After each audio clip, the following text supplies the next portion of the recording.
దినకరన్ దినకరన్ అంటే వాళ్ళ శశికళ అల్లుడు దినకరన్తో పార్టీ పెట్టించి ఆల్మోస్ట్ 40 నియోజకవర్గాల్లో ఓట్ల చీల్చడంలో కొంత క్రియాశీలక పాత్ర పోషించారు. ఈసారి ఇంకా భారీ ఎత్తున దిగుతున్నారు అనుకున్నా కానీ సో ఇది వెంటనే అంటే నిప్పు రాగానే నీళ్లు చల్లినట్టుగా మారినటువంటి పరిస్థితి.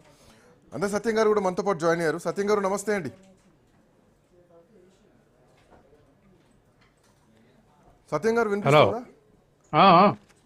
సత్యం గారు ఎట్లా చూడొచ్చు, మనం ఈ గత 2 రోజుల క్రితం కూడా ఇదే అంశాన్ని మాట్లాడుకున్నాం. సో ఏం జరగబోతోంది? శశికళ క్రియాశీలక పాత్ర పోషించబోతోందా తమిళనాడు రాజకీయాల్లో? ఏడీఎంకే మొత్తం కూడా శశికళ వెంట రాబోతోందా అనుకున్నాం. బట్ అనూహ్యంగా సెల్వం ఈరోజు స్టాలిన్కు మద్దతు ఇవ్వడం, స్టాలిన్తో భేటీ కావడం, డిఎంకేనే మళ్ళీ గెలుస్తుందని చెప్పేసి ఆయన ఆశాభావం వ్యక్తం చేయడం, ఎట్లా చూడాలి సార్ ఈక్వేషన్స్ని? ఖచ్చితంగా డిఎంకేకు మరింత అడ్వాంటేజ్ గా మారింది అసెంబ్లీ ఎలక్షన్స్. ఎందుకంటే దరిదాపు ఒక 70% డిఎంకే పళనిస్వామి తోటి ఉంటే ఒక 30% పన్నీర్ సెల్వం తోటి ఉంది.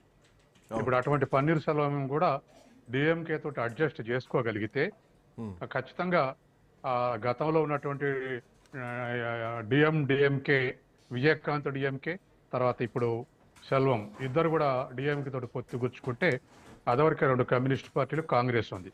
కాబట్టి ఈ కూటమి మరింత బలంగా మారేటువంటి అవకాశం ఉంది. తర్వాత రెండవది బీజేపీ సపోర్ట్ తోటి పళనిస్వామి రోజు రోజుకు ఏఐడిఎంకేలో అన్క్వశ్చనబుల్ లీడర్గా తయారయ్యాడు. అంటే సెల్వం ప్రశ్నించి అలిసిపోయాడు. ఎందుకంటే కేంద్రం నుంచి బీజేపీ సపోర్ట్ ఉంది పళనిస్వామికి. కాబట్టి బీజేపీ పళనిస్వామి పొత్తు పెట్టుకోవటం ఖాయం, ఇంకా దాంట్లో తిరుగులేదు. కాబట్టి ఇప్పుడున్నటువంటి పరిస్థితుల్లో పన్నీర్ సెల్వం కూడా ఏఐకేడిఎం తోటి చీలి వచ్చేస్తే సహజంగానే సౌత్ ఇండియా మొత్తం ద్రావిడ కల్చర్ ఉంటుంది, తమిళనాడులో ఇంకెక్కువ ఉంటుంది. ఈ ద్రావిడ కల్చర్ ఉన్నటువంటి ద్రావిడ సాంప్రదాయాలు ఉన్నటువంటి వాళ్ళు సహజంగానే బీజేపీ బలపడకపోవడానికి ఇది కూడా ఒక కారణం తమిళనాడులో. అందుకని ఇవాళ ఉన్నటువంటి పరిస్థితుల్లో ద్రవిడులంతా ఏకమే, డిఎంకే కానీ ఎండిఎంకే కానీ ఇప్పుడున్నటువంటి విజయకాంత్ పార్టీ కానీ ఇవన్నీ కూడా తమిళ పార్టీలు ఏకమవుతున్నటువంటి సమయంలో ఖచ్చితంగా ప్రతిఘటించగల శక్తి ఇప్పుడు డిఎంకే ప్రభుత్వానికి వస్తుంది. ఇది డిఎంకేకి అడ్వాంటేజ్గా మారుతుంది. ఇక మరొక వైపు శశికళ గురించి ఆలోచిస్తే శశికళని జనం మర్చిపోయి ఏవైనా సెంటిమెంటు జయలలిత నెచ్చిలనో ఇంకోటో అంటే అసలు అంతకుముందే దినకరన్ పార్టీ పెడితే ఓ 18 సీట్లలో మంచి ఊపు వచ్చింది.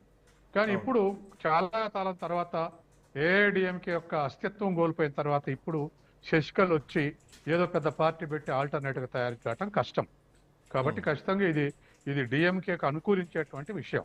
ఎందుకంటే ద్రావిడ కల్చర్ నుంచే పుట్టినటువంటి సెల్వం పార్టీ కాబట్టి తర్వాత సెల్వానికి కూడా గుర్తింపు ఉంది. పళనిస్వామికి ఆల్టర్నేటివ్గా పన్నీర్ సెల్వంకు గుర్తింపు, ఇద్దరు ఈక్వల్ పొజిషన్ ఉన్నటువంటి వాళ్ళే జయలలిత ఉండగా. కాబట్టి ఖచ్చితంగా ఇది డిఎంకేకి అడ్వాంటేజ్గా మారే అవకాశం ఉంది.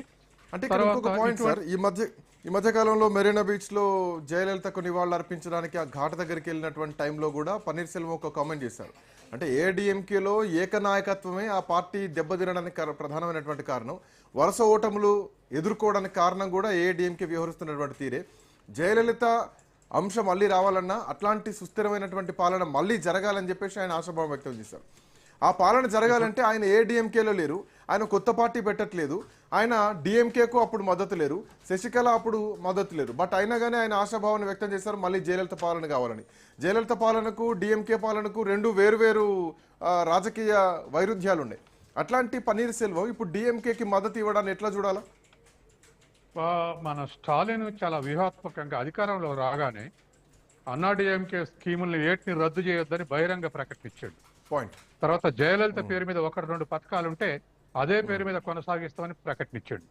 దాంతో కింది స్థాయిలో ఏఐడిఎంకే శ్రేణులు దగ్గరయ్యే విధంగా చేసుకుంటూ తర్వాత ఏఐడిఎంకేలో జయలలిత పర్సనల్ శ్రేణులు డిఎంకేకి వ్యతిరేకంగా లేవు. ఆ 2-3 పథకాలతోటి చాలా పాజిటివ్ స్టాలిన్ టేకప్ చేసిండు. ఇప్పుడు పన్నీర్ సెల్వం అన్నటువంటి పరోక్షంగా సుస్థిర ప్రభుత్వం కావాలంటే అది డిఎంకే ప్రభుత్వమే కాబట్టి ఆ విధంగా అని ఉంటాడు. తర్వాత ఆయనకు ఏఐడిఎంకేలో మళ్ళీ ఆ స్థానం దొరకనివ్వడం లేదు పళనిస్వామి కాదు. అది ఎట్లా సాధ్యం అవుతుందంటే బీజేపీ సపోర్ట్ తోటి సాధ్యం అవుతుంది. కాబట్టి ఇప్పుడున్నటువంటి పరిస్థితుల్లో ఖచ్చితంగా పన్నీర్ సెల్వం ఇప్పుడు డిఎంకే కూడా సుదీర్ఘ పాలన చేస్తూ ఉంది కాబట్టి యాంటీ ఇన్కంబెన్సీ కానీ ఇంకేదైనా ఉంటే దాన్ని న్యూట్రలైజ్ చేయడానికి ఇప్పుడు ఎండిఎంకే తోటి తర్వాత ఇవాళ ఉన్నటువంటి పన్నీర్ సెల్వం తోటి ఇటువంటి తోటి కొన్ని సీట్లు తగ్గించుకుంటే మళ్ళీ అధికారం చేజిక్కించుకునే అవకాశం ఉంది. సో ఇప్పుడు అంటే పన్నీర్ సెల్వం స్టాలిన్ కి మద్దతు ఇస్తే అఫ్ కోర్స్ ఆబ్వియస్ గా డిఎంకే బలం పెరుగుతుంది, స్టాలిన్ బలం పెరుగుతుంది. బలమైనటువంటి అధికార పార్టీని ఢీగొట్టాలంటే అంతటి బలమైనటువంటి శక్తులు బయట నుంచి కూడా కావాలి. అందులో ప్రధానమైనటువంటి శక్తి ఏదైనా ఉందా అంటే పన్నీర్ సెల్వం అర్థమవుతుంది. పన్నీర్ సెల్వం వచ్చిందంటే ఈ ఇంచుమించు జయలలిత ఆత్మ కూడా తనతో పాటు ట్రావెల్ అవుతుంది అని చెప్పడంలో ఎట్లాంటి సందేహం లేదు.